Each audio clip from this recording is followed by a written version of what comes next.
accroché une petite note. Bon, bonjour tout le monde. Comme de quoi on peut faire des erreurs de temps en temps. Hein? Bon, alors qu'est-ce qu'on va faire aujourd'hui? On continue la capsule précédente, la capsule dans laquelle on explorait un petit peu notre vocabulaire, d'accord? Vous vous en souvenez, à la capsule précédente, on a vu qu'on pouvait traduire du texte sous la forme d'équations ou à tout le moins sous la forme du vocabulaire algébrique, c'est-à-dire en utilisant des variables. Alors, ici, ce que vous voyez, c'est tout simplement un système d'équations, c'est-à-dire qu'on a affaire à deux droites, OK? Leurs équations sont comme ça. Voyez-vous, ici, on a 2x plus 3y égale 10. Ça, c'est l'équation que vous voyez ici en rouge. Et on a 4y plus 2x égale 12. C'est notre équation qui est en bleu. Maintenant, là où je veux vous amener avec tout ça, c'est que on a affaire premièrement à un système d'équations. Et ce vers quoi on veut aller en ce moment, c'est vers le fait qu'on peut prendre une équation et la traduire sous forme de texte. Et regardez ce que ça peut donner.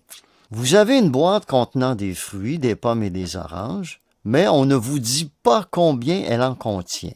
Par contre, on vous donne deux indices. OK?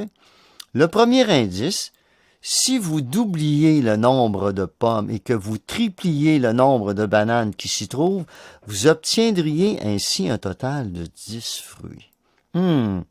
J'ai l'impression que je suis en train de raconter une histoire, un conte. C'est pas pire. Bon, OK. Regardez ce sur quoi je veux vous amener. C'est ceci. Vous doubliez le nombre de pommes et que vous tripliez le nombre de bananes. Regardez ce que vous avez ici. Je sais pas si vous le remarquez, là, mais regardez ici. On double le nombre de pommes et on triple le nombre de bananes et on obtient 10 fruits. Voyez-vous? C'est exactement ce que vous retrouvez ici dans le texte qui est là. Si on double le nombre de pommes et qu'on triple le nombre de bananes. Voyez-vous? Je pourrais vous dire ici, on double le nombre de, je sais pas moi, de kiwis, puis après ça, on pourrait dire, je triple le nombre de cacahuètes, etc. Ça n'a pas d'importance, mais le double, on le voit ici. Maintenant, on revient au deuxième indice. Par contre, si vous quadrupliez le nombre de bananes et que vous doubliez le nombre de pommes qui s'y trouvent, alors vous obtiendriez un total de 12 fruits. Regardez, revenez ici. On quadruple le nombre de bananes, on double le nombre de pommes et on obtient cette fois-ci 12 fruits. Alors, qu'est-ce qu'on a sous les yeux ici? Eh bien, une fois qu'on a traduit tout ça, on a sous les yeux ce qu'on appelle un système d'équations. Donc, si on revient à ça, on double le nombre de pommes et qu'on triple le nombre de bananes, on obtient 10 fruits.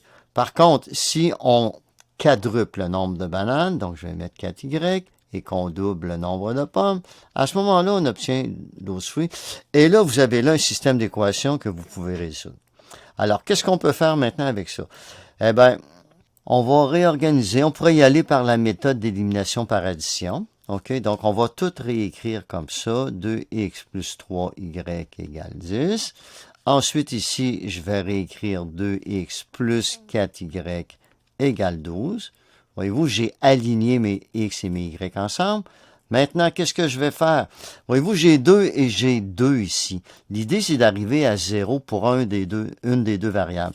Alors ici, si je multiplie par moins 1 tout le monde, alors on va se retrouver ici avec moins, avec ici un moins, donc plus moins 4, et ici un moins 12. Alors, 2x moins 2x, ça vous donne 0x. 0x, on n'en parle plus, des x ont disparu. 3 moins 4y, on arrive à moins 1y. Et 10 moins 12, ça nous fait moins 2.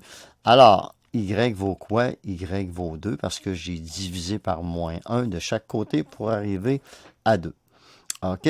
Et maintenant, si je reprends ma première équation, par exemple, qui est ici, alors je vais faire disparaître ça.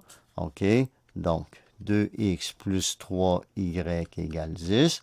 On a vu que notre variable y a une valeur de 2, donc je remplace ma variable y 3 fois 2 comme ça, on arrive à 10. Alors, ça nous donne 2x plus 6 égale 10. On arrive ensuite, on prend le 6, on l'envoie de l'autre côté, on obtient 4. Et quelle est la valeur de x? 4 divisé par 2, x est égal à 2. Et voilà, on a trouvé notre couple solution qui est 2, 2. Et si on revient à ce qu'on avait ici au départ, c'était quoi notre couple solution? Eh bien, effectivement, notre couple est 2, 2. Voyez-vous? Alors, j'espère que ça a pu vous aider à vous donner un indice. Réécoutez si vous en avez besoin, tout simplement. Je vais refaire une autre vidéo dans laquelle je vais prendre un problème dans un manuel et je vais vous le traduire, juste pour vous aider à bien comprendre le vocabulaire. D'accord? Alors, merci pour votre écoute et on se dit à la prochaine capsule. Salut bien.